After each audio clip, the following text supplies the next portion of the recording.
Thoth, the forbidden mysteries of the Emerald Tablets. Imagine an ancient and advanced civilization, the legendary Atlantis, bathed in wisdom and power. It is in this setting that Thoth the Atlantean emerges, the central character of the Emerald Tablets. According to the text, Thoth introduces himself as a priest-king of Atlantis, master of mysteries and keeper of ancient records, who lived for entire generations accumulating knowledge. He describes how in the golden age of Atlantis, his people achieved great accomplishments. They mastered eternal energies, knew universal laws, and lived alongside enlightened beings called the Children of Light. Thoth was the son of Thotme, the high priest of the temple on the island of Undal, and from a young age was initiated into these secrets. Over the centuries, his thirst for wisdom led him deeper and deeper into the mysteries of life and the universe, until finally he gained access to the Halls of Amenti, a hidden domain deep within the earth where death and life touch. There, Thoth recounts, he bowed before the lords of life and death and received the key of life. He was freed from the mortal cycle, becoming immortal by the grace of these great masters. From then on, he could move freely between this world and the higher planes, drinking from the cup of wisdom and contemplating both the secrets of the cosmos and the hearts of men.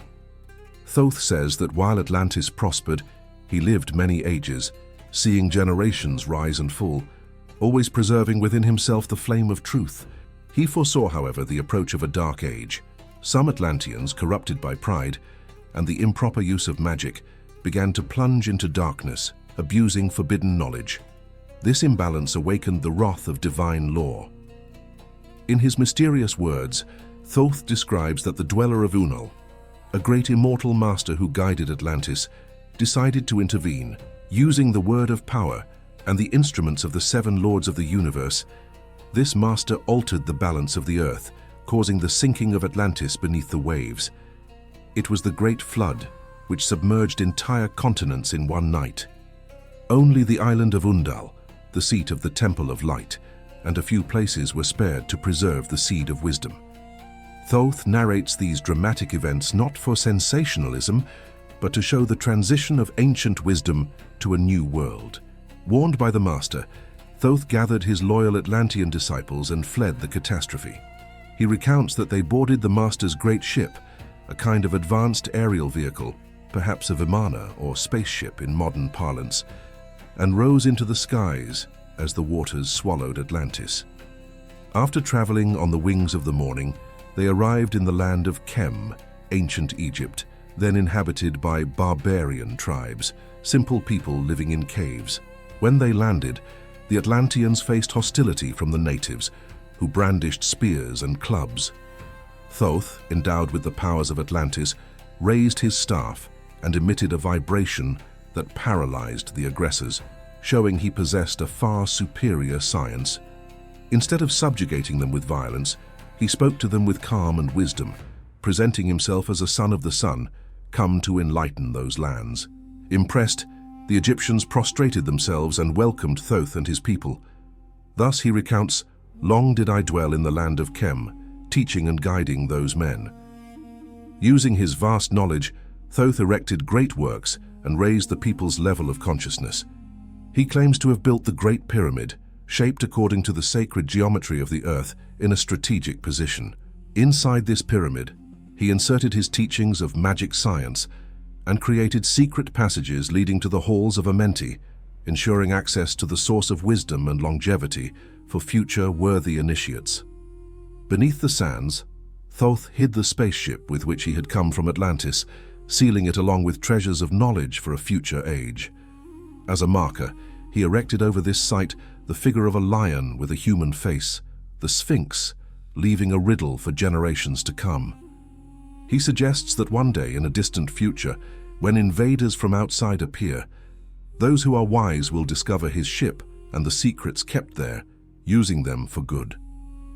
After establishing the pillars of Egyptian civilization and transmitting his teachings to the local priests, Thoth prepared to depart.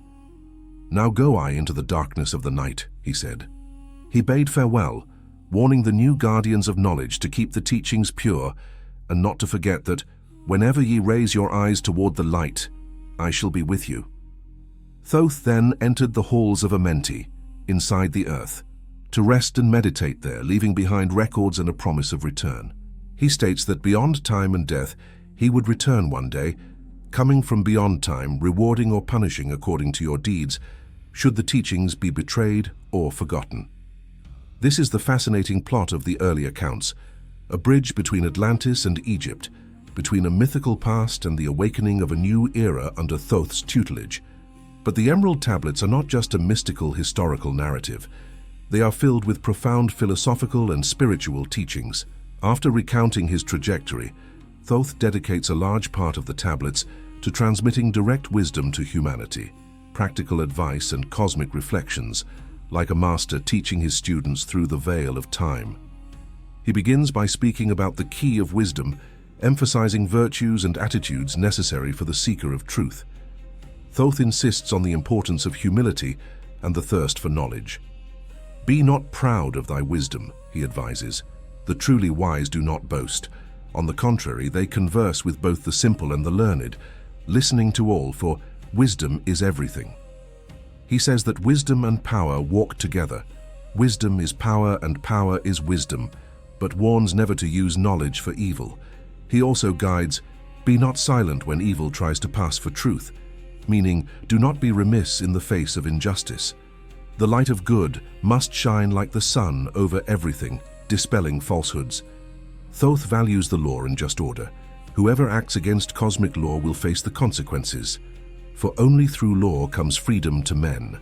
Here we understand law not as human legislation, but as the universal and moral laws governing existence. He equally warns against fear, calling it a fetter that binds in darkness. For Thoth, fear is an illusion we must overcome, as it hinders our spiritual growth. Instead, he encourages us to follow the heart in every moment of life, to seek what brings joy to the soul and inner fulfillment. Diminish never the time of following thy heart, he says, because that would be an offense to the spirit. In other words, living with purpose and passion is honoring one's own soul. Thoth advises generosity and true friendship. Share with your friends all that is good, for all that enters the storehouse must come forth, a metaphor for the natural flow of giving and receiving. And he adds, if thou wouldst know the heart of a man, listen not to gossip. Be with him, debate ideas, see how he acts. This practical advice reminds us that Thoth, despite dealing with lofty mysteries, also deeply understood everyday human nature. He even values silence. Silence is of great profit. An abundance of speech profiteth nothing. In short, in this section, the ancient master emphasizes ethics, emotional balance, and a sincere search for truth. His advice sounds timeless. It could be a contemporary sage guiding on virtues and behavior. After covering basic human virtues, Thoth expands our gaze to much broader dimensions. In one of the most imaginative and inspiring passages, he shares his experience of traveling beyond the physical body, something he calls the conquest of freedom of space. Thoth recounts that, while still young in Atlantis, he gazed at the starry sky and dreamed of unraveling the mysteries beyond Earth. With discipline and much knowledge, the day came when he broke the chains binding the soul to the body. He describes in poetic tones the moment his consciousness broke free. Free from the body, I flashed through the night. His spirit, like a luminous spark, traversed the immensity of the cosmos, traveling among the stars and beyond. He saw strange and grandiose planets far beyond the dreams of men, and admired that on all of them universal law acted in beauty and harmony, just as here on Earth. In one of his stops, Thoth mentions resting on a planet of splendor, where everything vibrated in perfect order and music, a world of complete cosmic harmony. He also visited other inhabited stars. Some civilizations shone like suns at dawn, evolved souls close to the light, while others lay in the gloom of ignorance struggling to rise.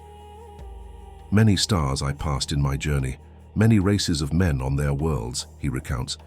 And he realized that despite differences, all beings in the universe walk a similar journey, sometimes living periods of light and understanding, sometimes falling into dark nights of difficulty, but always learning and seeking to ascend back to the light.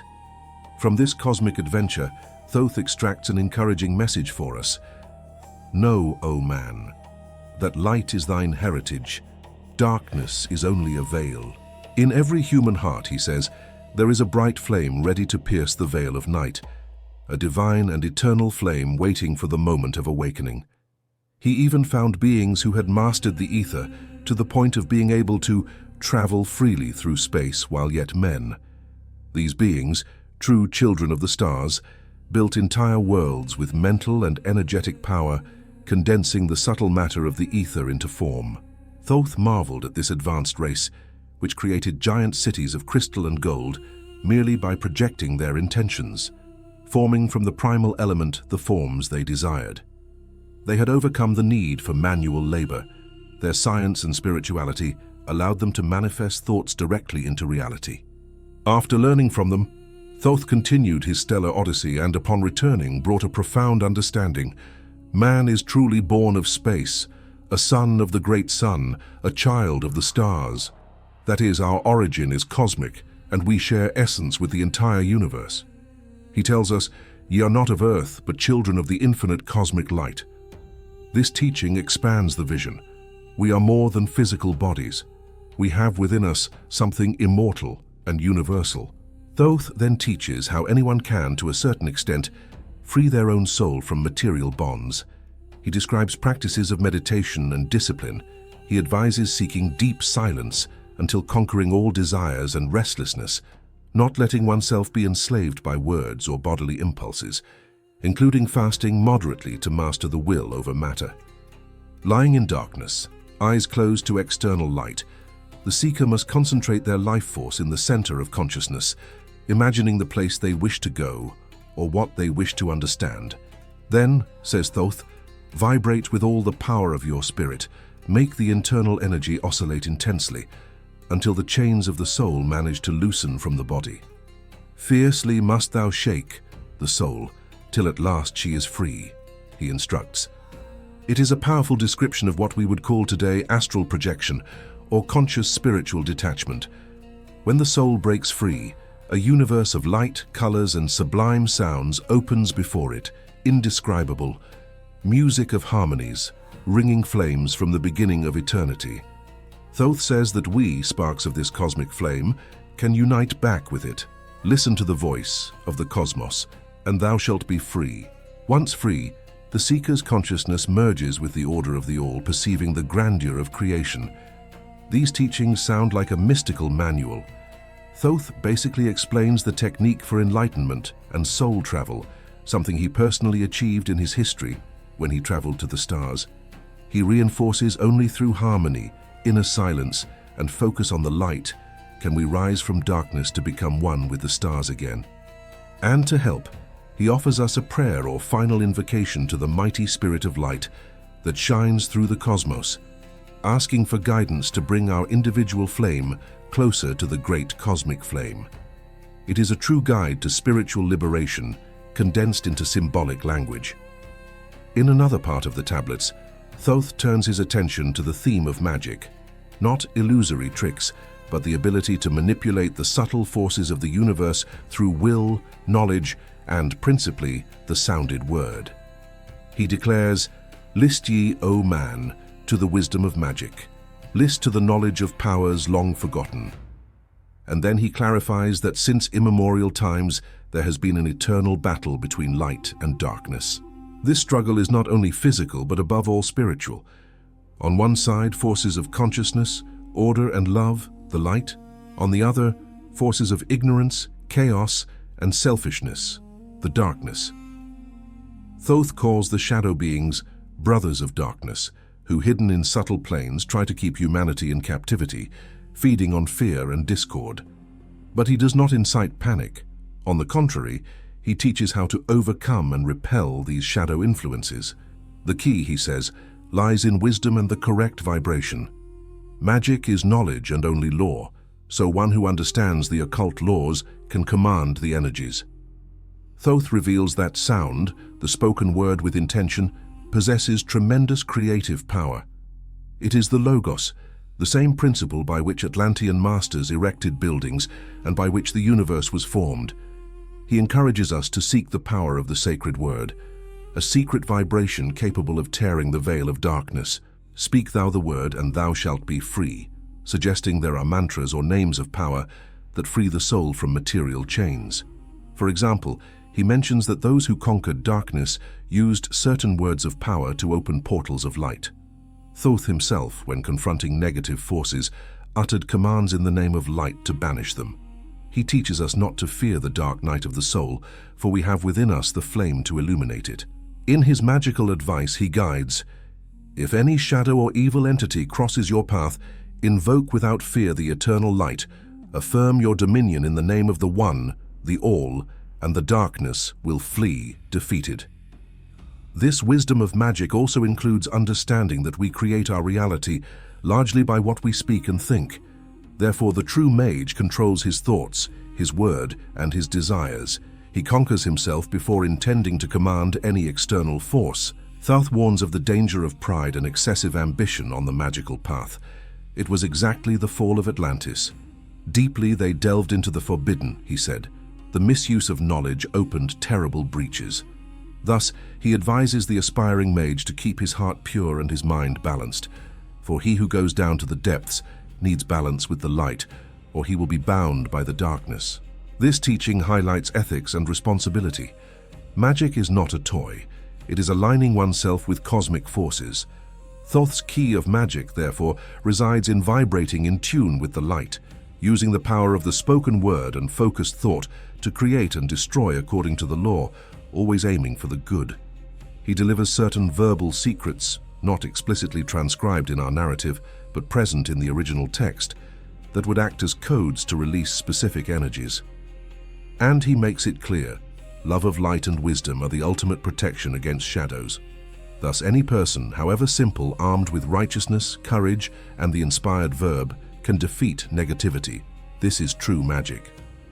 Entering even more metaphysical aspects, Thoth tells us about the 7 lords of the universe, enigmatic figures who appear repeatedly in his lessons. He describes standing before them in the Halls of Amenti, before the lords of the cycles. These lords are like archetypes or cosmic intelligences governing the fundamental principles of existence. 7 are they, the lords of Amenti, says Thoth, children of the morning, sons of the cycles, masters of wisdom.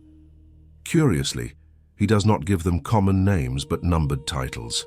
3, 4, 5, 6, 7, 8, 9, each number corresponding to one of the lords.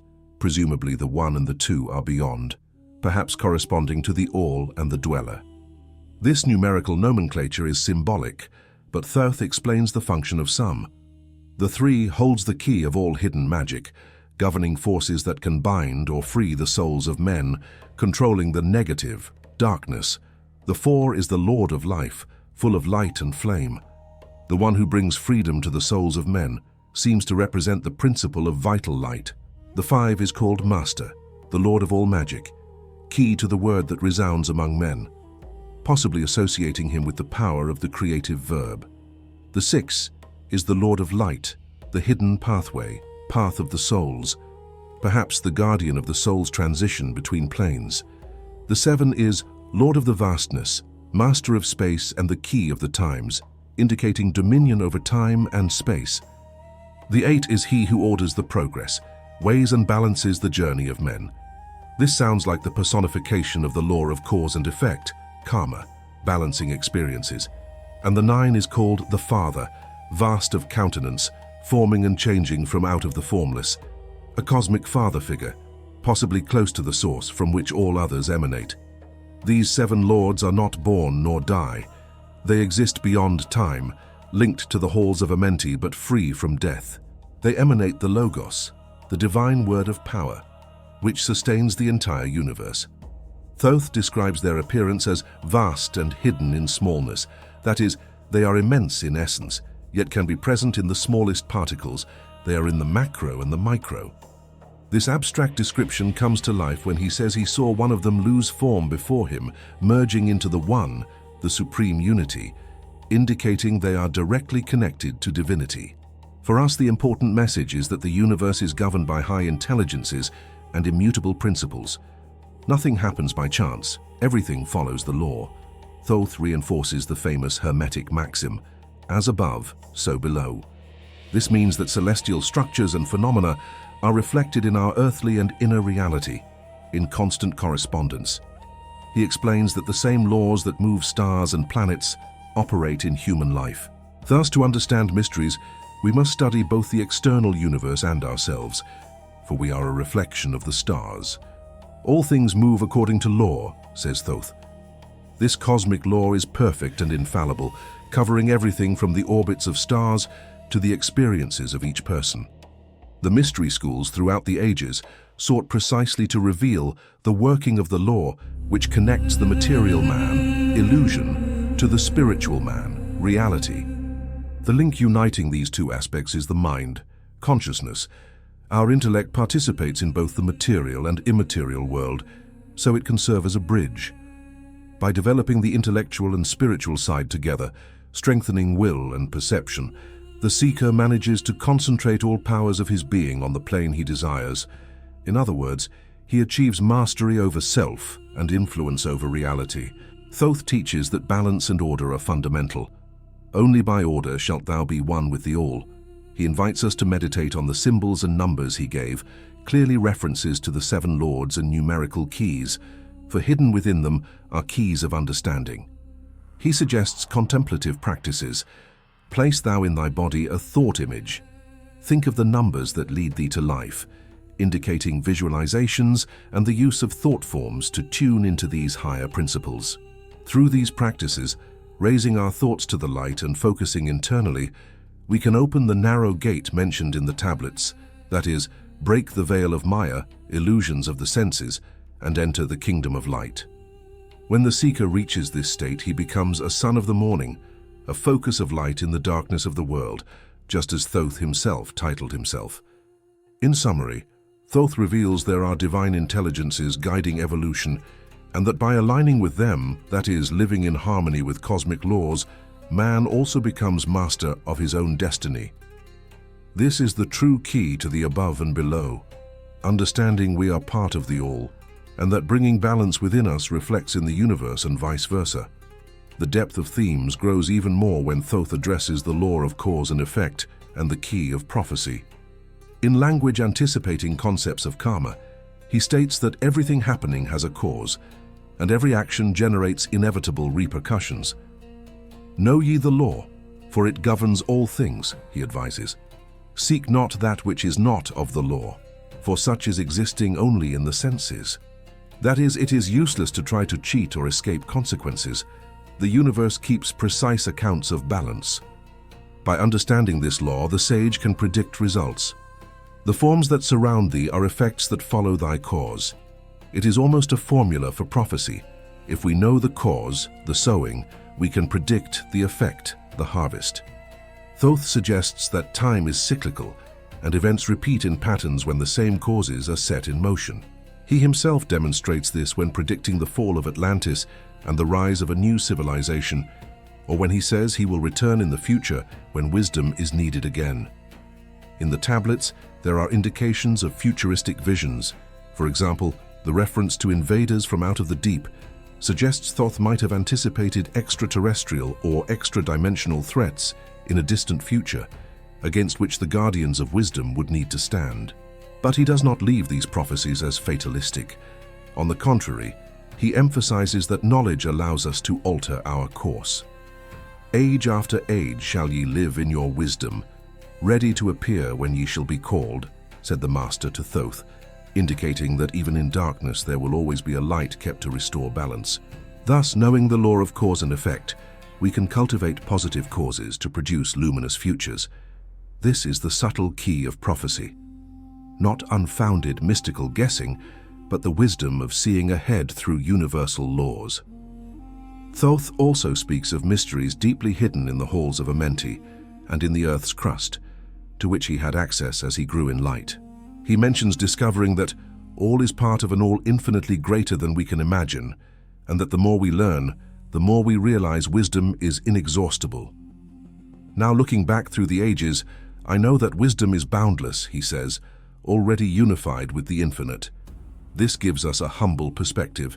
Even someone as wise as Thoth recognizes learning is eternal. He indicates there will always be more mysteries as we deepen, but also consoles us. Wake, O man, and be wise. The light of hidden knowledge is available to whoever sincerely seeks. In fact, the tablets themselves, he says, contain hidden vibrations and meanings that appear not on the surface, but awaken responses in the soul of one who reads with open eyes, mind, and heart. There is even a passage where he exhorts, "Read and be wise, but only if the light of your own consciousness awakens," indicating each reader will extract a level of understanding according to their own inner awakening.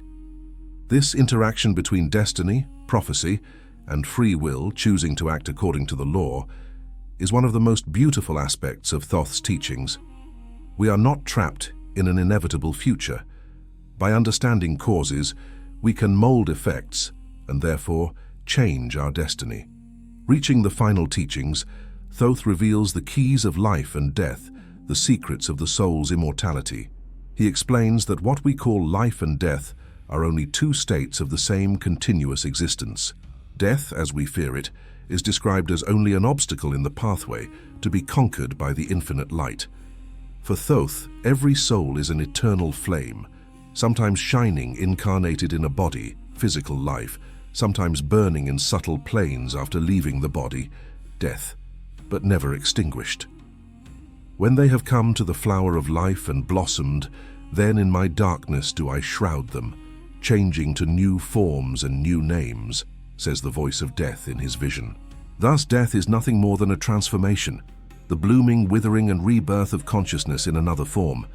The key then to transcending death is identifying with the flame, not the transitory form. Thoth learned this directly in the Halls of Amenti. Upon receiving the key of life, he was granted not to taste death unless he willed it. He explains that the soul, upon reaching certain enlightenment, can voluntarily leave and retake bodies, living age after age consciously. He exemplifies this in himself.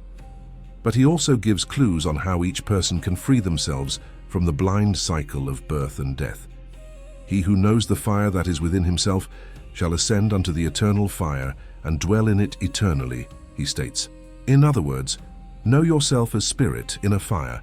Raise that consciousness until merging it with the cosmic spirit, eternal fire. Then there will be no more death for you will know life continues infinitely. He invites, release thy flame from the darkness, O my brother, lest thou be buried in the shadow of night. That is, do not let your divine fire suffocate under worldly worries or egoic conflicts. Purify yourself, elevate yourself, and thus the inner flame will outshine death. In his records, Thoth often lay in the stone sarcophagus inside the Great Pyramid to project his consciousness to Amenti and revitalize his physical body, keeping it young. This is one of the secrets of longevity he bequeathed. Certain initiation and fasting rituals could prolong life indefinitely if the soul was united with the light. Life, for him, is a scale of vibration, and death happens only when the soul chooses to experience the pause and switch bodies. Therefore, the key of life and death involves mastering the vibration of one's own soul, making it so attuned to the light that matter no longer binds it. He assures that every soul is destined to grow in light throughout incarnations until conquering the night. Immortality, in this view, is not staying eternally in the same body, but rather becoming aware of one's own eternity and thus no longer fearing the passage through different existences. Who attains this understanding lives with serenity, knowing where they came from and where they are going, crossing the portal of death like one changing clothes, without losing the continuity of memory and spiritual identity. This is the pinnacle of the human journey, according to Thoth, to become one with the One Life, conqueror of death. In the final tablets, Thoth makes a direct connection to later history and to himself in another role. He says that, after fulfilling his mission in Egypt, he manifested again among men in the form of Hermes Trismegistus, called the Thrice Great. Hermes Trismegistus is known historically as the divine sage associated with the authorship of the original Emerald Tablet of Hermes and father of the alchemical and hermetic tradition. By stating, becoming Hermes the thrice-born, Thoth is revealing that he and Hermes are the same consciousness. Why thrice great? Initiates explain it is because Hermes Thoth mastered the three planes of existence: physical, mental, and spiritual, great in wisdom, great in love, and great in power, in perfect harmony. Thus he was called Trismegistus. Thoth narrates this as the continuity of his work through the ages. After sleeping in the Halls of Amenti for a period, his soul incarnated again, possibly multiple times, but the most notable incarnation was as Hermes in the post-Diluvian period, to bring back ancient wisdom to new peoples. In this way, he preserved the teachings of Atlantis and Egypt, transmitting them to the Greeks and other cultures under a new name. This admission in the tablets serves to unify mythological figures: Thoth, the god of wisdom of the Egyptians; Hermes, the divine messenger of the Greeks; and even Mercury of the Romans. All would be manifestations of the same enlightened essence. It is as if he said, "I am the same teacher," speaking in different languages through the times. This gives a fascinating touch of historical metalanguage to the text, for it makes the reader or listener realize that all the hermetic and alchemical wisdom that permeated our civilization has its root in this described Atlantean source. It is Thoth, Hermes, ensuring this knowledge was not lost, just assumed new forms as humanity advanced. He states he will continue reincarnating or manifesting whenever necessary until all beings reach the light. Thus, if before he was a visible guide in Atlantis and Egypt, later he acted as Hermes among philosophers, and who knows continues acting in anonymous ways in the present day. This idea hangs in the air suggestively. Finally, we arrive at the climax, the secret of secrets. After so much shared knowledge, Thoth ends his millennial lecture with an enigmatic and inspiring tone. He does not deliver the secret of secrets as a simple phrase or just any formula. That would be anticlimactic and likely incomprehensible. Instead, he induces the reader to reflect and experience this secret. He says something like, "Within thee is the key of all mysteries." He reinforces that each seeker must tread the path and awaken their own consciousness. In his final words, Thoth exhorts, "Read my words with open eyes, heart, and mind, and the wisdom contained therein will raise thy soul 100-fold. It is almost a blessing. He promises spiritual growth to the one who truly absorbs the teaching, not just with reason, but with love and intuition. He speaks of vibrations contained in the ancient words, the subtle power of the sacred text, that will resonate in the soul of one who is receptive, awakening dormant memories and inner truths. This secret of secrets, therefore, points to something that cannot be fully expressed in common words. It implies that true understanding comes from within, through direct experience of the divine. Thoth invites everyone to honestly seek spiritual growth, for he who seeks shall find. He suggests that, by sincerely meditating on these symbols and ideas, each person can touch the one truth behind all forms. Thus, the great secret reveals itself as unity with the all, the realization that we are part of the infinite light we seek. In the conclusion, Thoth imagines himself opening a portal and leaving. "Before me, the doors open. I go down into the darkness of night," but leaves a luminous promise. "Surely in time ye shall be one with the Master. Surely ye shall be one with the All." That is, he assures us, our final destiny is enlightenment and union with the divine. He asks us to remember and practice his commandments, to be them, embodying this wisdom in daily life, because thus he will be with us in spirit, helping and guiding toward the light. The Emerald Tablets end, therefore, not with a definitive end, but with an eternal invitation. Thoth, the ancient Atlantean who traversed ages, speaks through time directly to our modern heart. He calls us to awaken our soul, to keep the flame of ancient wisdom lit, to honor the light within us, and never give up the search for truth. Ultimately, the secret is that the key to immortality and divine power has always been within the human being, inside each of us, waiting for the moment to be rediscovered. With a touch of mystery and hope, Thoth closes the text, but leaves the doors of knowledge ajar, so that every courageous spirit can themselves tread the path of the masters and unravel their own emerald secrets. Thus, Thoth Hermes' lecture echoes through the millennia, inviting us today to be part of this grand journey of enlightenment. Much of what he said may sound poetic or allegorical, but his tone is clear. Believe it or not, understand it or not, read, he insists. Expose your soul to this ancient wisdom, for the vibrations contained in it will awaken something in you. This something is nothing more than our own divine spark, responding to Thoth's voice like a disciple recognizing the master's call. In short, Thoth's Emerald Tablets lead us through myths of lost continents, high moral teachings, mind-bending astral travels and alchemical secrets, culminating in the discovery that the greatest of all mysteries lives within us. It is a text to be felt, pondered and experienced, a true timeless lesson where an ancient sage, with simple yet symbolic language, guides us through the labyrinths of esotericism to the clear light of universal truth. Unity with the light and the eternity of the spirit. Thanks for watching the video. If you enjoyed it, please leave a like and subscribe to the channel to support us, and become a member to get exclusive access to audio versions of our material. It helps us a lot. Don't forget to turn on notifications so you don't miss any content. Until next time.